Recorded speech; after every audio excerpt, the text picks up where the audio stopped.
بسم الله الرحمن الرحيم.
المعصومين الذين لا يريد الله ليذهب عنكم الرجس أهل البيت ويطهركم تطهيرا.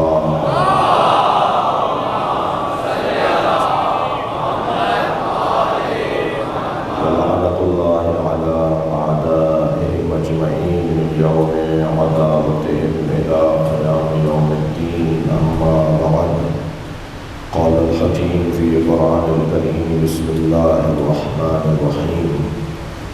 فمن حاجك فيه من بعد ما جاءك من العلم فقل تعالوا ندعو أبناءنا وأبناءكم ونساءنا ونساءكم وأنفسنا وأنفسكم ثم نبتهل فنجعل لعنة الله على الكاذبين. صلوات.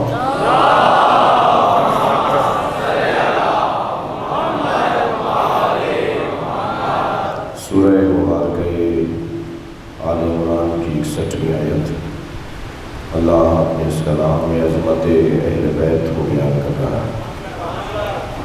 پنجتن کا مقام یوں تو فطری طور پر، تاریخی طور پر، عقلی طور پر روشن ہے. تاریخ بتاتی ہے کہ قابل ترین، لائق ترین، فائق ترین، افضل ترین اگر کوئی ہے تو یہ 5 ہے. اور فطریات کا تقاضا یہ ہے کہ جو قابل ترین، لائق ترین، فائق ترین افراد ہوں ان سے دوستی کی جائے. اور پھر اللہ نے ہم پر احسان کیا کہ اس نے قرآن مجید میں ان کی عظمتوں کو بیان کیا ہے. وہ جو عظمتوں کا ایک مکمل باب ہے اور اس میں طویل فہرست ہے، ان میں اگر روشن ترین، ان میں بھی اگر کوئی روشن ترین آیت ہے تو وہ آیت مباہلہ ہے، جس میں اللہ نے اپنے حبیب سے خطاب فرمایا: فمن حاجک فیہ من بعد ما جاءک من العلم. ایک سلوات پڑھے محمد و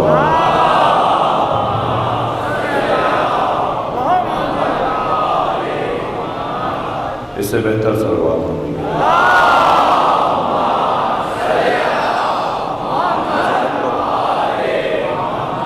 تھوڑی سی گونج کم کرو اس کی. سلوات پڑھیں ذرا محمد.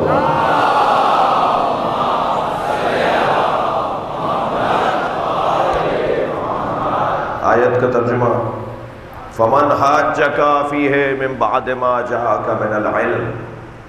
بس علم آ جانے کے بعد اگر کوئی کٹ حجتی کرے، کوئی ضد مجدہ کرے، کوئی بحثم بحثی کرے، کوئی تسلیم نہ کرے تو میرے حبیب ان سے کہہ دو، فقل کہہ دو، تعالو بلا لاتے ہیں ہم اور تم، ندعو پکار کر لائیں، ابناءنا ہم اپنے بیٹوں کو تم عزیزان گرامی، اس عشرہ مجلس میں مجھے 2 بیٹوں کا نہیں بلکہ ایک بیٹے پر بات کرنی ہے جو نبی کا بڑا بیٹا ہے۔ بلکہ اگر آپ کی اس کو ٹھیک کریں بھائی، صلوات پڑھیں ذرا محمد والے۔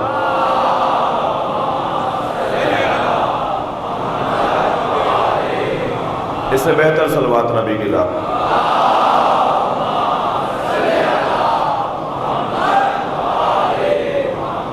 آمادہ ہے بات کروں؟ نبی کے ایک بیٹے سے بات شروع کریں گے، یعنی سبط اکبر کے فضائل پڑھنا چاہیں گے، اور بلکہ میں اور لفظ ذرا بہتر کر لوں، اللہ کرے یہ مائک آج ہمیں پڑھنے دے، کیونکہ آپ تو اس میں بول نہیں رہے، میں بول رہا ہوں اس میں۔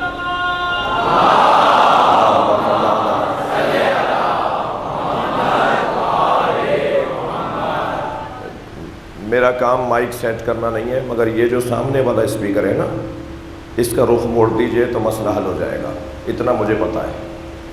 ایک صلوات پڑھیں ذرا محمد والے۔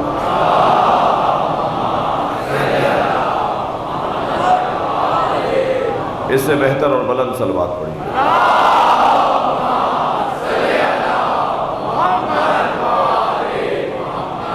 توجہ چاہوں گا، ہم اپنے بیٹوں کو لاتے ہیں، تم اپنے بیٹوں کو لاؤ، ہم اپنی بیٹیوں کو لاتے ہیں، تم اپنی بیٹیوں کو لاؤ، ہم اپنے جیسوں کو لاتے ہیں، تم اپنے جیسوں کو لاؤ۔ قرآن میں اللہ نے نبی جیسا جسے کہا ہے وہ ایک ہی ہے جسے علی کہا ہے۔ صلوات پڑھیں محمد و آل محمد۔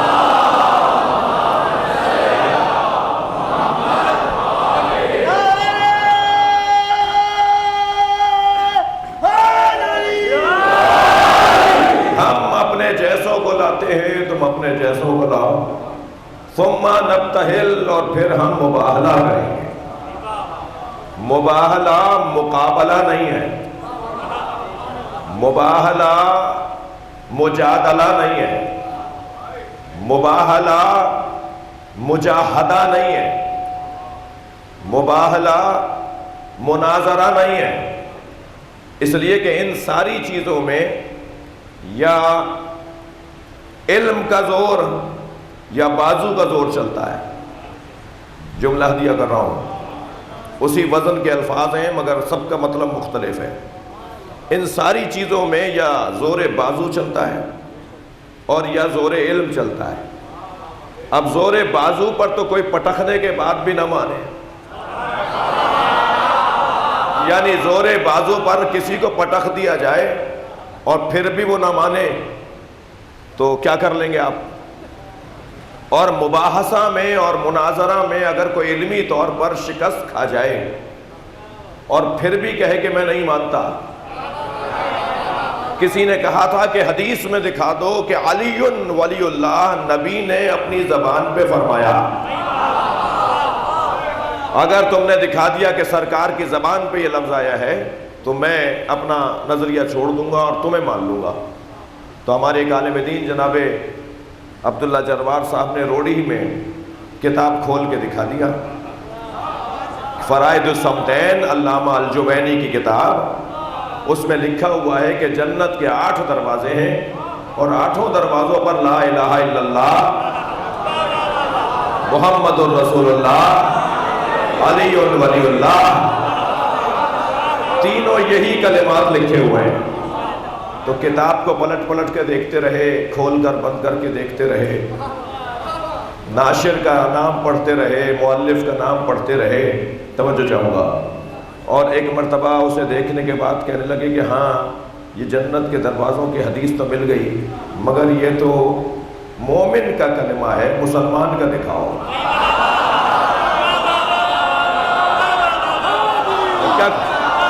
صلوات پڑھے محمد و آل محمد۔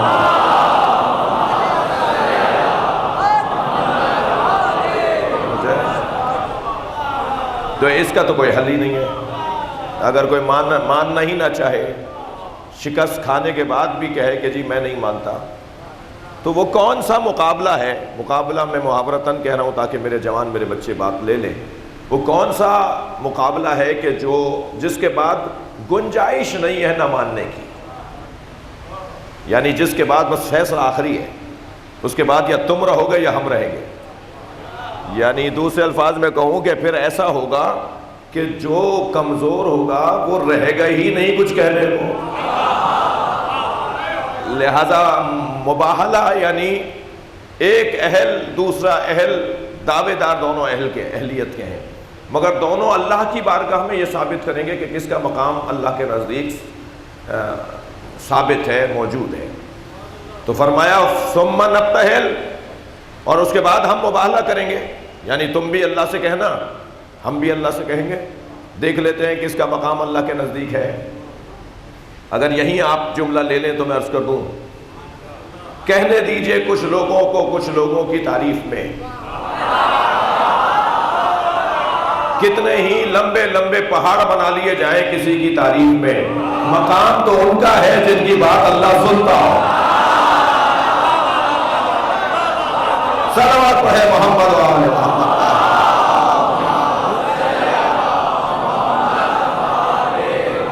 عظمت ان کی ہے جن کی رسائی اللہ کی بارگاہ میں ہو. آمادہ ہیں تو میں اپنی بات کو اور مضبوط بناؤں. جناب جابر ابن عبداللہ الانصاری رضی اللہ تعالیٰ عنہ خانہ کعبہ کا طواف کر رہے ہیں. طواف کعبہ کے درمیان حشام ابن عبد الملک کو معلوم ہوا کہ صحابی رسول بھی مطاف میں ہیں.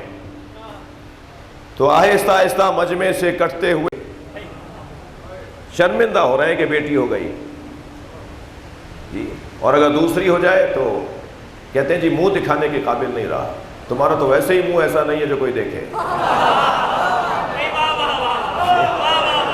جو بیٹیوں کے ہونے پر منہ دکھانے کے قابل نہ رہے، واقعی اس کا منہ ایسا ہے کہ کوئی نہ دیکھے.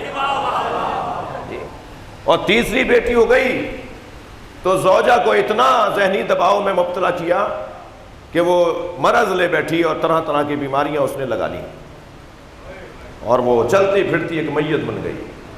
یہ کیا ہو رہا ہے؟ زمانہ جاہلیت گیا نہیں؟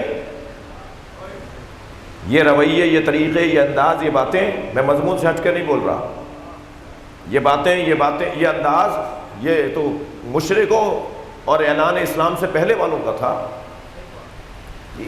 اچھا میں مخاطب تو مردوں سے ہوں، مگر میری آواز اور تصویر عورتیں بھی دیکھ رہی ہیں، تو تھوڑی دیر کے لیے ان سے مخاطب ہوں. جتنا مرد پریشان نہیں ہوتے اس مسئلے پر، اتنا ساس اماں پریشان زیادہ ہوتی ہیں.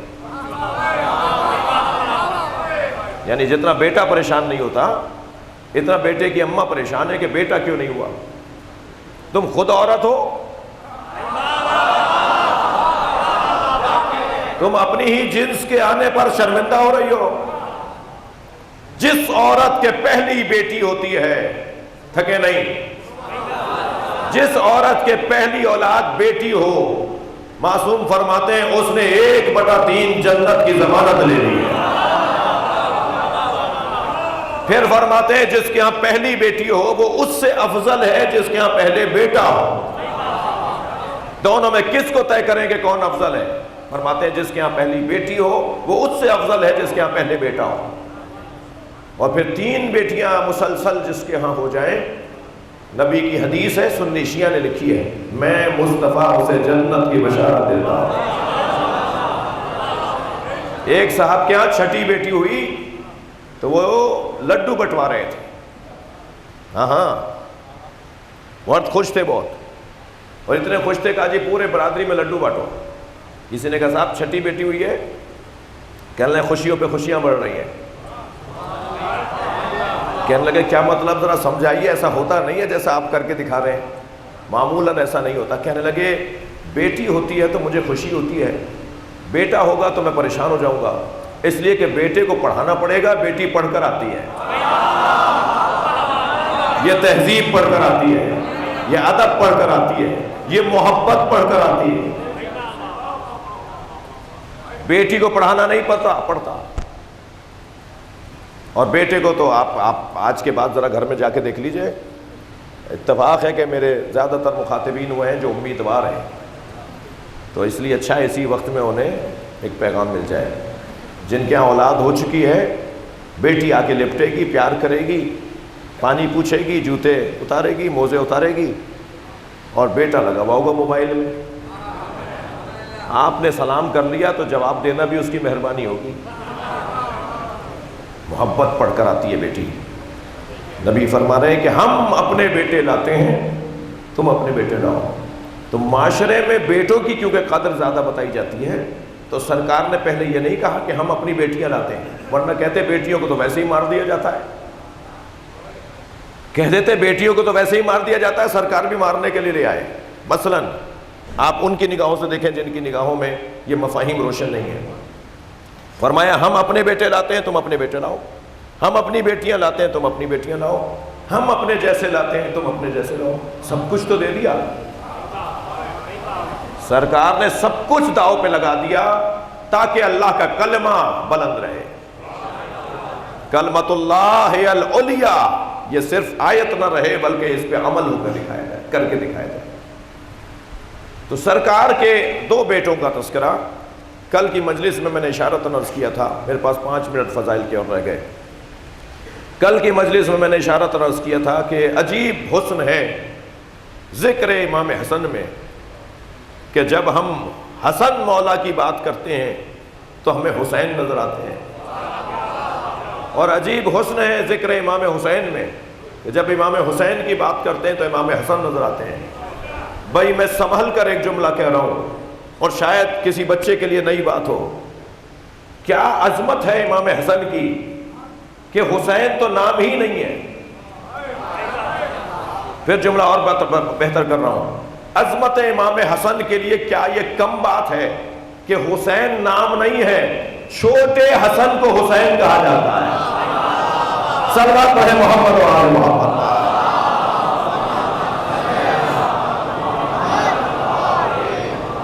حسین نام نہیں ہے، حسن کا چھوٹا بھائی. عظمت امام حسن پہ صلوات.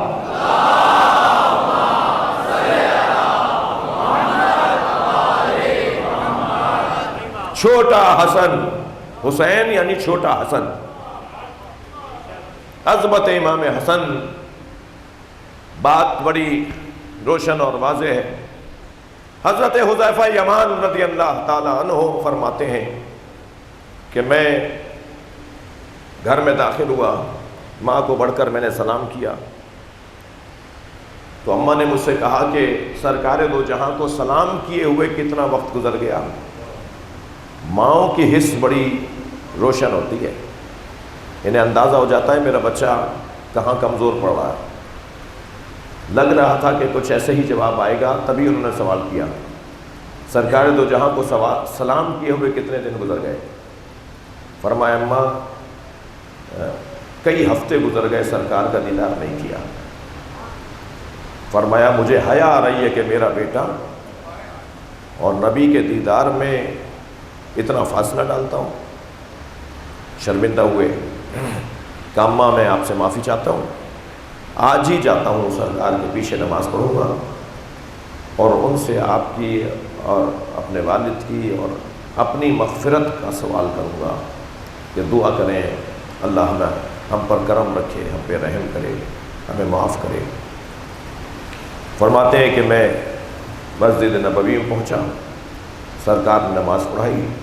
ایک جب میں غفیر تھا، ایک اجتماع میں ہزاروں کی تعداد میں صحابہ کرام تھے، اور اس کے بعد سرکار مڑے اپنے گھر کی طرف جانے کے لیے.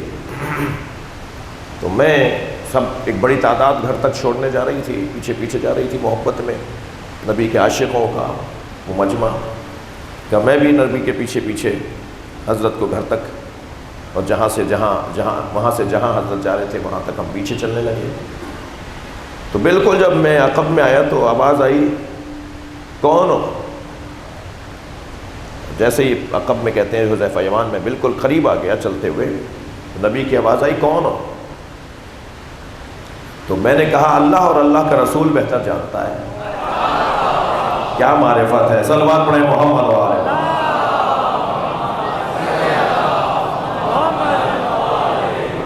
یعنی حذیفہ یمان یہ جانتے ہیں کہ نبی جانتے ہیں مگر سرکار پوچھ رہے ہیں تو حکم اور ادب یہ ہے کہ جواب دیا جائے۔ تو کہا کہ اللہ اور اللہ کے رسول بہتر جانتا ہے کہ میں کون ہوں۔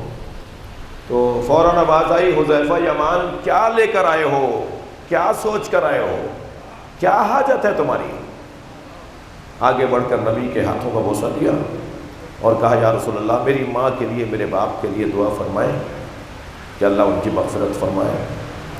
جی دعائے مغفرت زندوں کے لیے بھی دعا ہے، میرے لیے دعا فرمائے اللہ میں معاف فرمائے۔ کہا تم نے میرا ادب کیا ہے تو سنو، ابھی جب ہم مڑے تھے تو تم نے دیکھا کہ ایک شخص میرے سامنے آ کے کھڑا ہوا اور اس نے مجھ سے کچھ کہا اور وہ کچھ کہہ کے چلا گیا، تم نے دیکھ لیا تھا اسے؟ کہا یا رسول اللہ میں نے دیکھا تھا۔ کیسا تھا؟ یا رسول اللہ حسین چہرہ تھا، وجیح چہرہ تھا۔ حضرت نے فرمایا ایک مدت سے ایک فرشتہ اللہ کی بارگاہ میں عرضی رکھ چکا تھا، عرضی رکھے ہوئے تھا کہ یا اللہ مجھے مصطفیٰ کا دیدار عطا کر دے، میں نبی کو قریب سے جا کر دیکھ لوں۔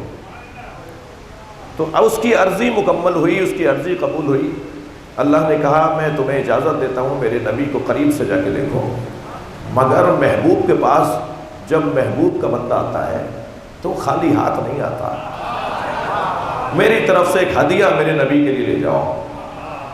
تو یہ وہ فرشتہ تھا جو مجھ سے ملنے کے لیے آیا تھا اور اسے اجازت اللہ نے دی تھی اور اللہ کی طرف سے ایک ہدیہ لے کر آیا تھا، اور ہدیہ حذیفہ یمان یہ تھا کہ اس نے مجھے آ کر کہا ان الحسن والحسین سیدا شباب اہل الجنہ۔ صلوات پڑھیں محمد و آل محمد۔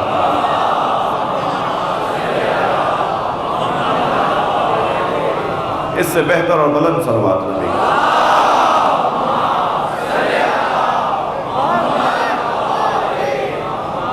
آپ کی ولائی اور فضائل کی سماعتیں بیدار ہیں، مجھے تاخیر ہونے کا خوف ضرور ہے مگر میرا دل کر رہا ہے۔ مجلس میں ایک بڑی تعداد اہل سنت بھائیوں کی بھی بیٹھی ہے۔ حضرت ابو ہریرہ کہتے ہیں کہ میں نے دیکھا حسن مجتبیٰ 3 سال کا ان کا سن ہے، اور وہ کبھی نبی کے دوش پر چڑھ رہے ہیں تو کبھی سر سے ایسے آ رہے ہیں کہ سرکار کو پورا جھکنا پڑ رہا ہے تاکہ بچہ ایسے نیچے آ جائے، کبھی آغوش میں آ کے لیٹ جاتے ہیں، کبھی ان کے ہاتھ کو اٹھا کر اپنے کاندھے پہ رکھ لیتے ہیں، اور ان تمام کیفیات ہی میں نبی صحابہ کرام سے خطاب بھی فرما رہے ہیں۔ سبحان اللہ۔ اہل سنت کی روایت سنا رہا ہوں آپ کو، یعنی یہ سنی شیعہ نے لکھی ہے کہ اس کیفیت میں حسن مجتبیٰ نبی کے ساتھ کبھی لپٹتے ہیں، کبھی پیار کرتے ہیں، کبھی نانا کے رخساروں کا بوسہ لیتے ہیں، پھر نبی ان کو بوسہ دے دیتے ہیں۔ اس کیفیت میں ہے کہ میں نے کہا یا رسول اللہ اس بچے کو گھر چھوڑاؤں؟ اب دیکھیے ذرا، اگر نبی چاہیں گے بھی نا کہ اس سوال کا جواب دیں تو حسن کو دور نہیں کریں گے، حسن کو دلوں میں اتار کر بھی اتنا تم نے پیسے کو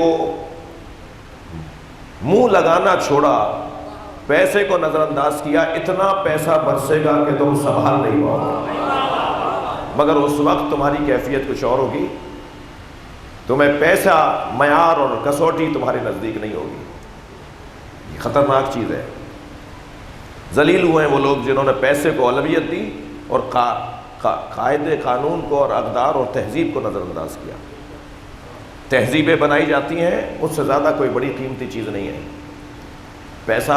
پیسے کی کوئی حیثیت نہیں ہے، اس کو ذرا مشق کر کے دیکھیں، تھوڑا سا مشق کر کے دیکھیں، وقت گزر جائے گا۔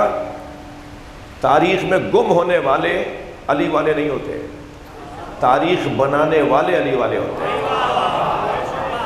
کیا کریں کہ ہم تاریخ ساز لوگ بن جائیں، ہمارے فیصلوں سے اور ہماری زندگیوں سے تاریخ میں کوئی صفحہ لکھ دیا جائے، اور پھر صدیوں بعد بھی یاد کیا جائے کہ کس کے دور میں کس نے کیا کیا۔ ایک صلوات پڑھیں محمد و آل محمد۔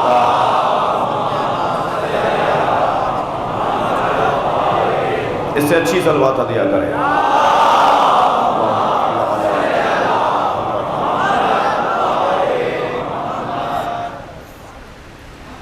مباہلہ کریں گے فنجعل لعنت اللہ علی الکاذبین، اور پھر ہم جھوٹوں پہ اللہ کی لعنت بھیجیں گے۔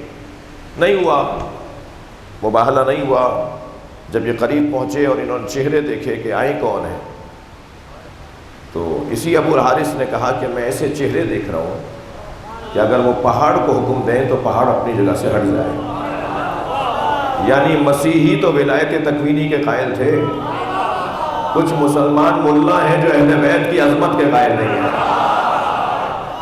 کہنے لگے ہم ایسے چہرے دیکھ رہے ہیں کہ اگر یہ حکم دیں تو پہاڑ اپنی جگہ سے ہٹ جائے۔ تو کون سے چہرے دیکھ لیے انہوں نے؟ نبی سے ایک دن پہلے مل چکے،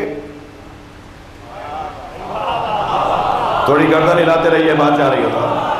ایک دن پہلے سرکار سے مل چکے ہیں، ایک دن پہلے مولا علی سے مل چکے ہیں۔ جی سیدہ کا دیکھنا بنتا نہیں ہے۔ پورا مکتب جن بچوں کے چہرے کی مار نہیں ہے انہیں حسن و حسین کہا جاتا ہے۔ ایسے چہرے، کون سے چہرے ہیں وہ امام حسن کا چہرہ ہے، وہ امام حسین کا چہرہ ہے۔ پورا مسلک، پورا مکتب، پورا دین، پورا دھرم ان کے ایک اشارے کی مار نہیں ہے۔ اللہ بھی اپنا کام خوب کرنا جانتا ہے۔ توجہ چاہوں گا مثال کے اوپر، اہل بیت کے دشمنوں سے نہ الجھا کرو۔ مسئلہ تمہارا اور ان کا نہیں ہے، مسئلہ ان کا اور اللہ کا ہے۔ وقت بہت دور نہیں ہے جب اہل بیت کے دشمن منہ چھپائے پھریں گے۔ جی جن کی آرزویں ہیں کہ ماتم بند ہو جائے، جن کی آرزو ہے کہ مجلس بند ہو جائے، وہ منو مٹی کے نیچے دب جاتے ہیں، مگر حسین کا ذکر زندہ رہتا ہے۔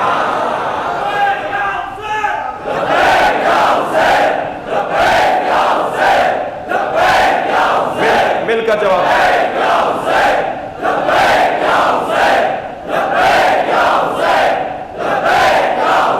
بلندر سوال۔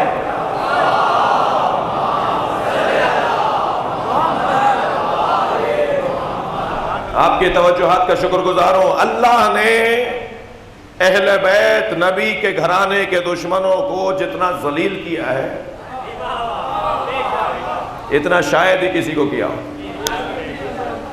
آیت سنا دوں اللہ کیسے ذلیل کرتا ہے۔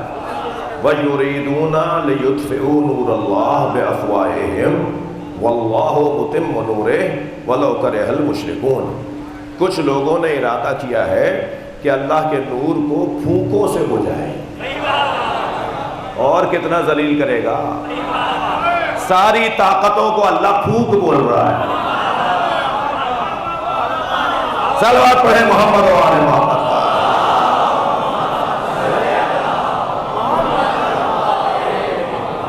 کچھ لوگوں نے ارادہ کیا ہے کہ اللہ کے نور کو پھونکوں سے بجھائیں۔ پھونک اور اگر پھونک مارنے والا قریب آ کے کچھ کرے گا تو پہلے داڑھی جلے گی۔ خیال رہے، مقدر برباد ہے ان کا، مستقبل اچھا نہیں ہے ان کا۔ جی اور تسلی کے لیے جملہ کہہ دوں، میرا پسندیدہ مضمون ہے جی، آخرت بہرحال انہی کی ہے، قیامت میں انہی کا سامنا کرنا ہے۔ مرنا ضرور ہے، اور مرنے کے بعد جن کا سامنا ہوگا اسے حسن و حسین کہتے ہیں۔ تم سوال نہیں ہو پیدا ہوتا کوئی امام حسن اور امام حسین کے بغیر جنت کا تصور کرے۔ فَنَجَعَلْ لَعْنَتَ اللَّهِ عَلَى الْكَاذِبِينَ، اور پھر ہم جھوٹوں پہ اللہ کی لعنت بھیجیں گے۔ یہ آیہ کریمہ کا ظاہری ترجمہ کل کیونکہ تمہیدی مجلس تھی میں نہیں کر پایا اور بات یہاں تک نہیں آئی، تو یہ ظاہری ترجمہ ہے۔ ہمیں اس آیت کے اندر موجود ابناءنا و ابناءکم، ہم اپنے بیٹے لاتے ہیں تم اپنے بیٹے لاؤ، اس پر کچھ دیر زیادہ رکنا ہے۔ پہلے تو عظمت مصطفیٰ کا ایک جملہ ہدیہ کروں۔ وہ قائد، وہ رہنما، وہ محرک، وہ بانی تحریک، وہ بانی نظریہ، کامیاب نہیں ہوتا جس نے اپنی تحریک کا آغاز اپنے گھر سے نہ کیا ہو۔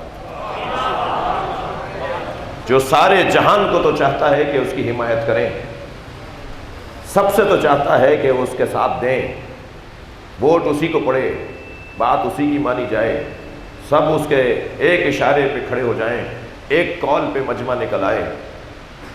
بڑے بڑے قائدین، بڑے بڑے رہنما، بڑے بڑے سیاسی مذہبی رہنما یہی آرزو رکھتے ہیں، مگر ہمیں ناکام نظر آتے ہیں اکثر، اور جو کامیاب نظر آئے وہ تاریخ تشیع میں تو ایک دو ہی ہیں، آیت اللہ خمینی جیسے۔ ان کی عظمت اور ان کی مغفرت کے لیے صلوات پڑھیں۔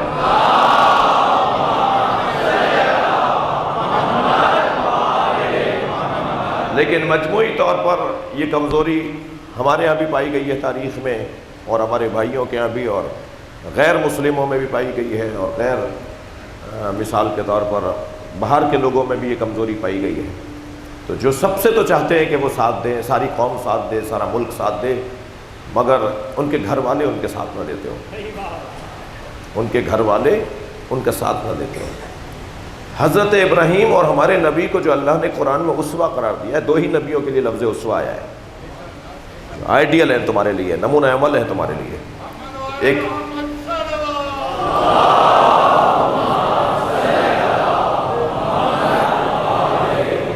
ایک حضرت ابراہیم، ایک ہمارے نبی سرکار، ان دونوں کو اللہ نے نمونہ عمل قرار دیا ہے ہر انسان کے لیے، اور دونوں میں جو مشترکہ کیفیت ہے وہ یہ کہ حضرت ابراہیم کے گھر والے بھی ان کی تحریک میں ان کے ساتھ کھڑے ہیں، اور نبی مکرم کے گھر والے بھی ان کی تحریک میں ان کے ساتھ کھڑے ہیں۔ حضرت ابراہیم کے بیٹے حضرت اسماعیل یہ نہیں کہہ رہے کہ چھری چلنے سے میرا گلا کٹے گا، میری رگیں کٹیں گی، خون بہے گا، مجھے تکلیف ہوگی، بلکہ فرما رہے ہیں آپ وہی کیجئے جو آپ کو حکم ملا ہے۔ بڑا جگر چاہیے اس بات کے لیے، یہ عام بات نہیں ہے۔ ادھر حضرت حاجرہ، ان کا حوصلہ دیکھیے، چھوڑ کر جا رہے ہیں بے آب و گیا سرزمین پر، جہاں پانی نہیں ہے، جہاں حیات زندگی کے آثار نہیں ہیں، وہاں اتار دیا۔ حکم الہی آیا کہ اپنے زوجہ کو اور اپنے بچے کو یہیں اتار دو، جی وہیں ان کا اونٹ بٹھایا اور ان کے لیے وہاں ایک خیمہ سا لگایا۔ فرمایا کیا کر رہے ہیں؟ کہ حکم یہ ہے تمہیں یہیں چھوڑنا ہے۔ ایک چوں چرا نہیں بولا انہوں نے، بڑا جگر چاہیے۔ وقت گزار دو پھر امامت کرو گے زمانے کی، پھر اب قیامت تک ان کے قدموں پہ چلنا ہر مسلمان پر واجب ہو جائے گا۔ صفا مروہ، مروہ صفا، صفا مروہ، مروہ صفا۔ جی نہیں کہا کچھ بھی حضرت حاجرہ نے کہ ہم زندہ کیسے رہیں گے، ہمارا کون والی وارث ہوگا، کیا گزرے گی ہمارے اوپر، بس اتنا سن لیا کہ اللہ نے حکم دیا ہے، فوراً تسلیم ہو گئی۔ لہٰذا آج حضرت ابراہیم کو ہم کس شان سے یاد کرتے ہیں؟ جی ان کے احکامات اور ان کی شریعت اور ان کے فیصلے شریعت محمدیہ میں حسن بڑھاتے ہیں، شریعت محمدیہ کا حسن بڑھاتے ہیں۔ اور یا نبی مکرم کی زندگی ہے، آپ جب یہ کہہ کر چلے کہ کل مباہلے میں جھوٹوں پہ لعنت ہوگی، تو بھائی جہاں یہ بات عظمت اہل بیت کی ہے، وہاں اہل بیت کی قربانی کی بھی تو ہے۔ اپنا گھر قربان کرنے آ گئے آپ، کچھ دیر کے لیے ایک مسیحی کی نگاہ سے دیکھیے، کچھ دیر کے لیے آپ ہندو کی نگاہ سے دیکھیے، کچھ دیر کے لیے آپ ان کی نگاہوں سے دیکھیے جو عظمت اہل بیت کے قائل نہیں ہے۔ یہ تو آ گئے تھے نا اپنے بچوں کو لے کے، دعا کریں گے کہ جو جھوٹا اس پہ لعنت ہو، تو یہ تو اپنے بچوں کو قربان کرنے آئے، یہ اپنے گھر کو لے کر آئے۔ اگر ایک صحابی محترم بھی اس میں آ جاتا تو ایک صحابی محترم کی وجہ سے پورے گھر والوں کی عظمت پہ سوال آ جاتا کہ یہ عظمت ان کی وجہ سے ملی ہے۔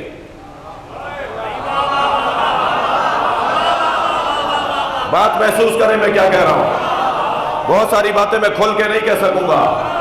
زمین نے ابو ذر سے زیادہ سچے کا بوجھ نہیں اٹھایا، آسمان نے ابو ذر سے زیادہ سچے پہ سایہ نہیں کیا، مگر وہ بھی مباہلے میں نہیں گیا۔ تمام تر عظمتیں بنام صحابہ کرام، مگر اہل بیت ہے۔ صلوات پڑھیں محمد و آل محمد۔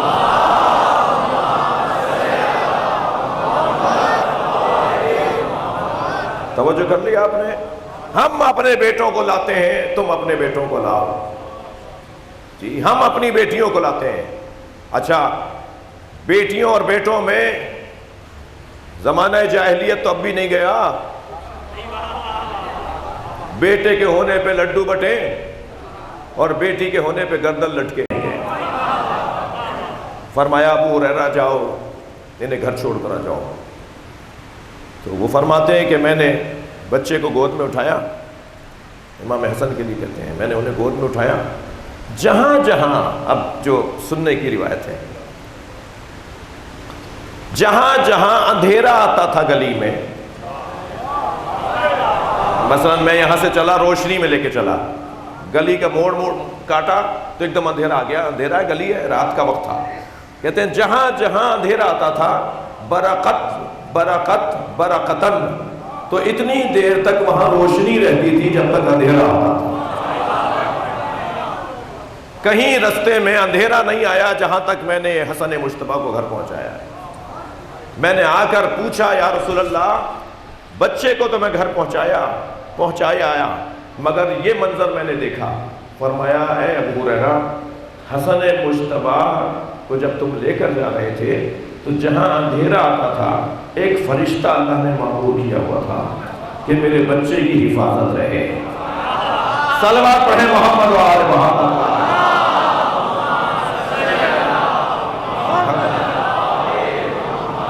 سبحان اللہ. صلوات پڑھیں محمد و آل محمد.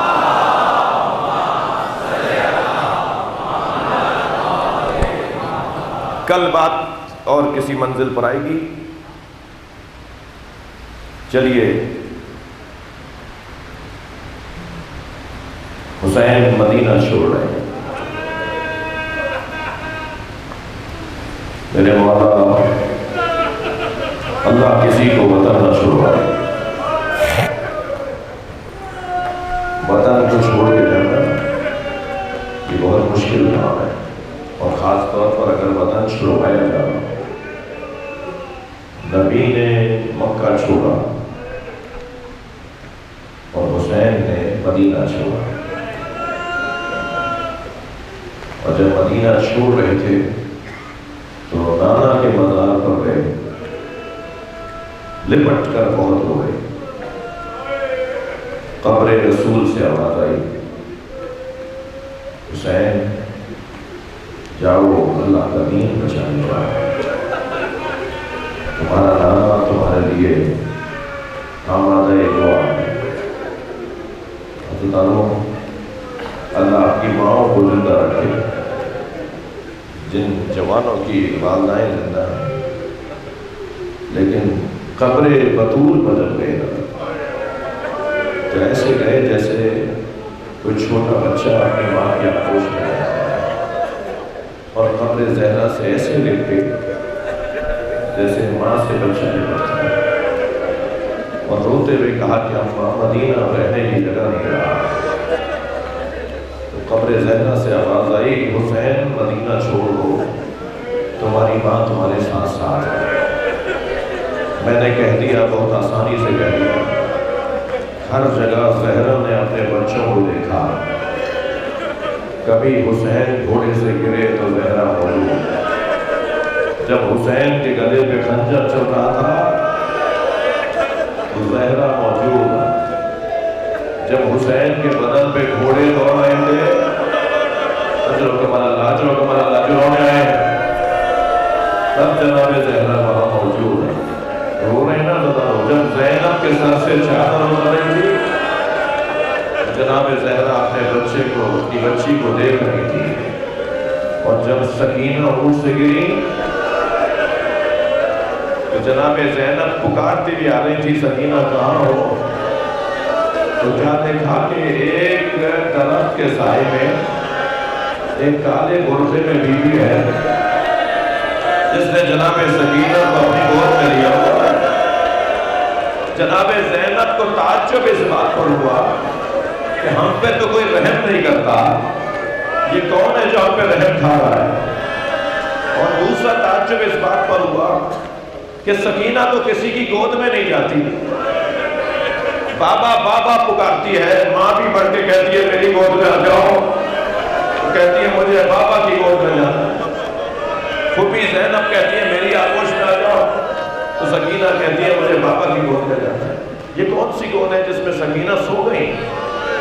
سامنے جا کے بیٹھی اور کہا بی بی مجھے تعجب اس بات پر ہے کہ تمہاری گود میں یہ بچی سو گئی، مگر اے بی بی میں فاطمہ زہرا کی بیٹی ہوں، میں تمہیں جنت کی بشارت دیتی ہوں۔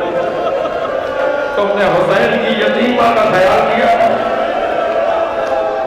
ایک مرتبہ چہرے سے نقاب ہٹی، ایک بیٹی نے ماں کو بیٹھے ہوئے دیکھا۔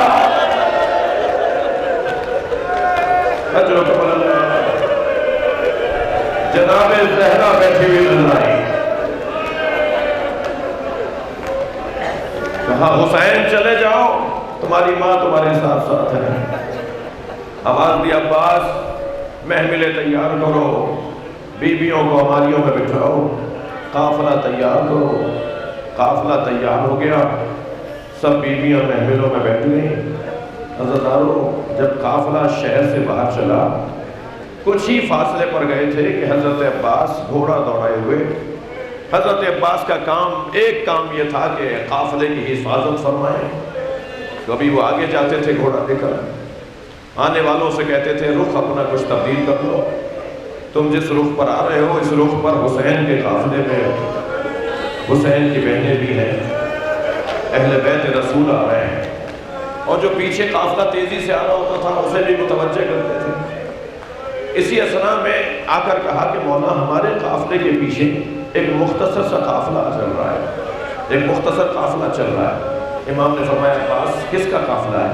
فرمایا مولا صحابی رسول حضرت عبداللہ ابن عروہ غفاری ہیں، وہ ہمارے قافلے کے پیچھے چل رہے ہیں۔ مولا حسین نے جیسے نانا کے صحابی کا نام سنا، ذوالجلال سے کہا مجھے نانا کے صحابی تک پہنچا۔ گھوڑا لے کر پہنچا، 3 سواریوں پر سوار، ایک بیٹا، ایک غلام، ایک خود، چند سواریوں پہ سامان لدا ہوا ہے۔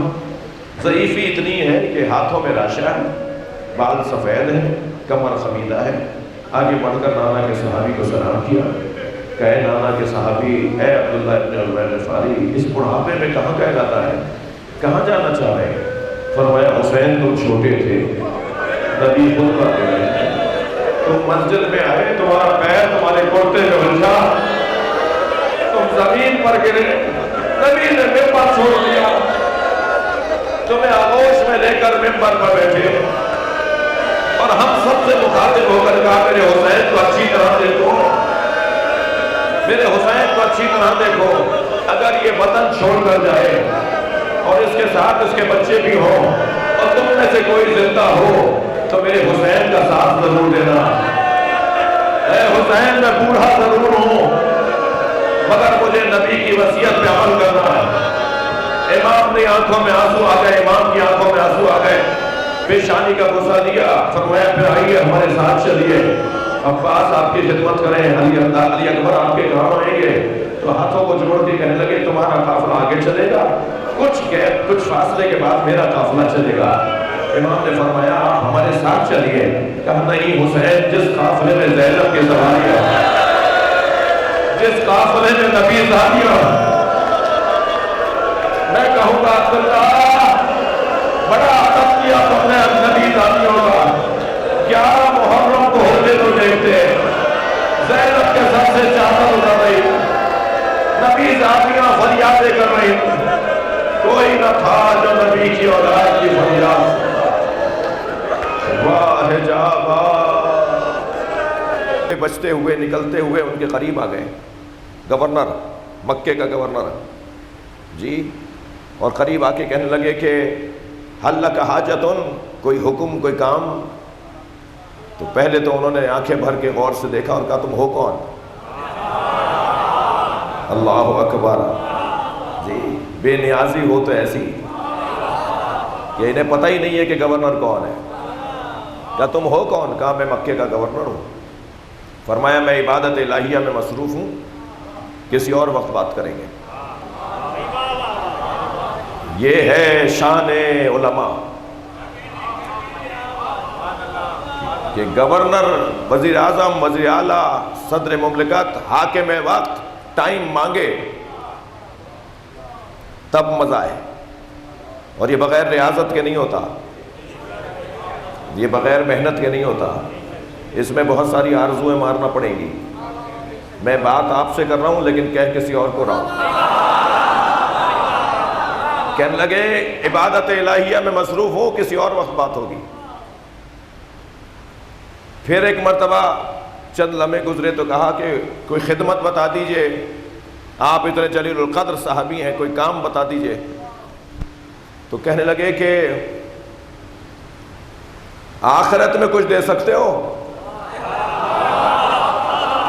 بھائی وہ جملہ ذہن میں رہے جس میں نے کہا نا کہ مقام اس کا بلند ہے جو اللہ سے کچھ لے سکتا۔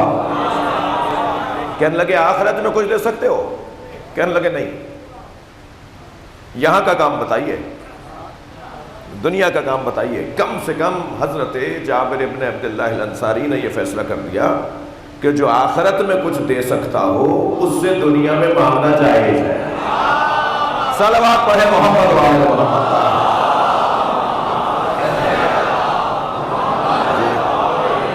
آپ کی توجہات کا شکر گزار ہوں، ایک صلوات اور نبی کی ذات پہ لیا۔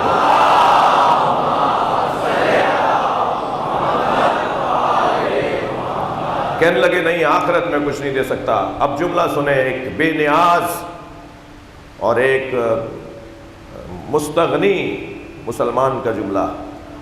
فرمانے لگے آخرت میں کچھ دے نہیں سکتے، دنیا میں نے چھوڑ دی ہے، تو میں تم سے کیوں مانگوں؟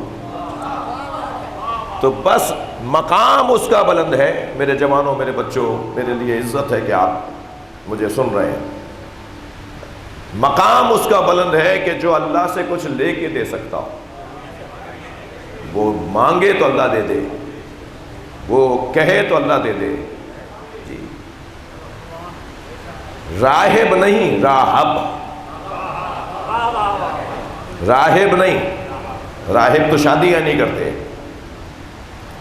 راہب شادی نہیں کرتا، یہ پادری شادی نہیں کرتا، تو راہب نہیں ہے۔ ایک نام تھا راہب، نام راہب ہے۔ پھر یہ نہیں کہ نبی نے فرما دیا ہو کہ تمہیں اولاد نہیں ہے۔ روایت پڑھنے والا جب مؤدب ہوگا جب سننے والے مؤدب ہوں گے۔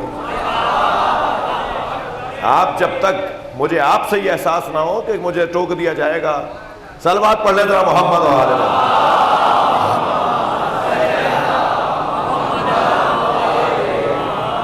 یہ نہیں ہے کہ نبی نے فرمایا تمہارے یہاں اولاد ہی نہیں ہے تو کسی نے کہا حسین سے جا کے مانگ لو، بلکہ اس کو ٹھیک کیجئے۔ جب اس نے آ کر نبی سے مانگا نا تو نبی نے کہا میرے حسین سے مانگو،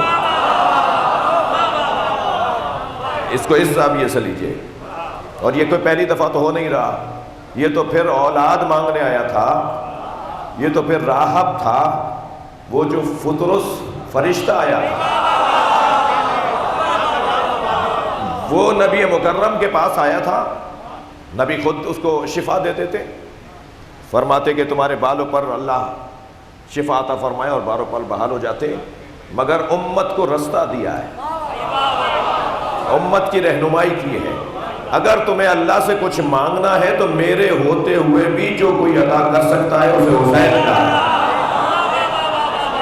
حسین کے جھولے سے خود کو مس کر لو۔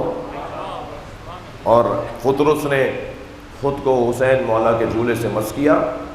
بال و پرے فطرس اسی وقت بحال ہونا شروع ہو گئے، دوبارہ سے تازہ بالوں پر آ گئے، اور آیا تھا بیساکھیوں پر، میرے الفاظ ہیں، آیا تھا کاندھوں پر ہاتھ رکھ کر اور گیا ہے اپنے پروں سے اڑ کر۔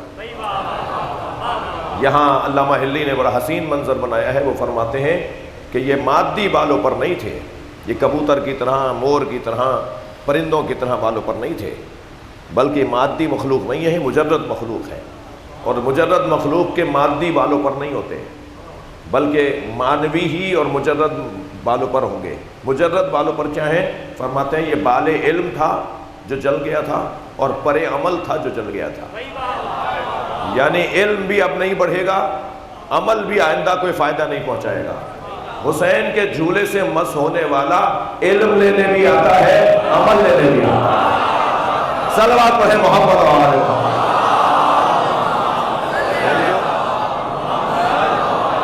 مانگو دعا حسین سے خالی نہ جائے گی، واہ، مانگو دعا حسین سے خالی نہ جائے گی، بات خود ان کی خدا سے نکالی نہ جائے گی، اور تو مجلس حسین میں آنسو بہا کے دیکھ، اتنی خوشی ملے گی سواری نہیں۔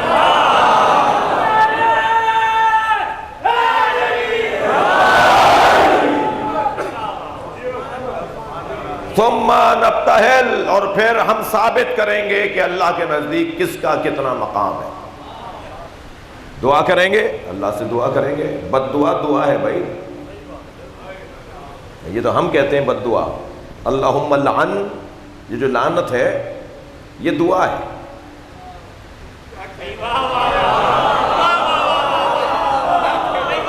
الجھن دور کریں بعض لوگ اپنی، ہم یہاں لعنت کے ذریعے کسی کی دل آزاری نہیں کر رہے ہوتے، اللہ سے کہہ رہے ہوتے ہیں جو جیسا ہے ایسا کر دے۔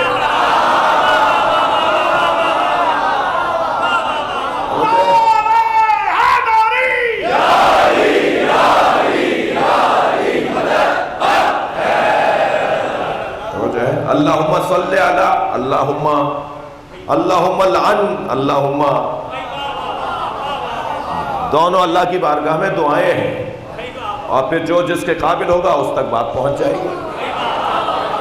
خود مارا تھا خود رو رہے ہیں، نقن صاحب نے تو فیصلہ کن جملہ کہہ دیا، خود مارا تھا خود رو رہے ہیں۔ نقن صاحب فرماتے ہیں ہم لعنت بھیج کے تعلق توڑتے ہیں، تمہارا تعلق نہیں ہے تو تم بھی لعنت بھیجو۔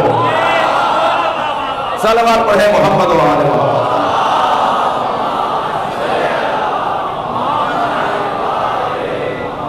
توجہ کر رہے ہیں آپ حضرات۔ ثم نبتہل، پھر ہم مباہلہ کریں گے۔ وَنَجْعَلْ لَعْنَةَ اللَّهِ، فَنَجْعَلْ فا ہے، فَنَجْعَلْ لَعْنَةَ اللَّهِ عَلَى الْكَاذِبِينَ، اور پھر ہم اللہ کی لعنت بھیجیں گے جھوٹوں پر۔ اچھا، لعنت اللہ کی بھیجنے سے خوف یہ ہوا کہ نسلیں تباہ ہو جائیں گی، نسلیں برباد ہو جائیں گی، میوزیم میں بھی نہیں ملیں گے۔ بڑی نائب اس لیے سمجھدار تھے اور انہوں نے جزیہ دے دیا اور مباہلہ نہیں کیا اور جنگ بھی نہیں کی انہوں نے، کیونکہ سرکار نے 3 مطالبات رکھے تھے۔ یہ آئندہ کی مجلس میں مجھے عرض کرنا ہے۔ 3 مطالبات سرکار نے رکھے تھے، یا جنگ کرو ہم سے لڑو مقابلہ کر لیتے ہیں، یا اسلام قبول کرو، یعنی اور یا یہ کہ مباہلہ کرو، اور مباہلہ نہیں تو پھر جزیہ۔ انہوں نے کہا نہیں، ہمیں مباہلہ نہیں کرنا، جنگ بھی اور اسلام بھی ہم قبول کرنا چاہتے ہیں، ہم جزیہ دیں گے۔ تو وہ جو پیسے طے پائے کہ ہر سال اتنے تم رقم دیتے رہو گے، وہ رقم دینے کے عوض وہ چلے گئے۔ اچھا، یہیں آپ کی سماعتیں مجھے آمادہ کر رہی ہیں کہ یہیں ایک جملہ کہہ دوں۔ تین لوگ آئے تھے نصارائے نجران کی طرف سے۔ ان کا جو عالم تھا مفتی اعظم، اس کا نام ابو الحارث، اور ان کے 2 لوگ تھے جس میں سے ایک تاجر تھا اور ایک قبیلے کا سردار تھا۔ جب یہ چلے نا مباہلے کے لیے، تو ابو الحارث نے اپنے بیٹے سے کہا کہ یہ رسول سچے ہیں، یہ نبی سچے ہیں، ان کی رسالت کو ہمیں ماننا چاہیے۔ تو انہوں نے کہا پھر آپ رسالت ماننے جا رہے ہیں یا مباہلہ کر رہے ہیں؟ کہا مباہلہ کر رہے ہیں۔ کہا جب یہ سچے ہیں تو آپ مباہلہ، ابھی پہنچے نہیں تھے میدان میں، کہا جب یہ سچے ہیں تو مباہلہ کرنے کیوں جا رہے ہیں؟ کہنے لگا سردار 1 لاکھ درہم مجھے ماہانہ دیتا ہے، اور یہ جو تاجر ہے یہ ساری مارکیٹ کے چڑھاوے ہماری خانقاہ میں پہنچاتا ہے، مثلا ہماری دربار میں پہنچاتا ہے، ہمارے مریدوں کو یہ بنا کے لاتا ہے، ٹھیک ہے؟ تو یہاں سے چڑھاوے آتے ہیں اور وہاں سے ماہانہ ایک رقم آتی ہے۔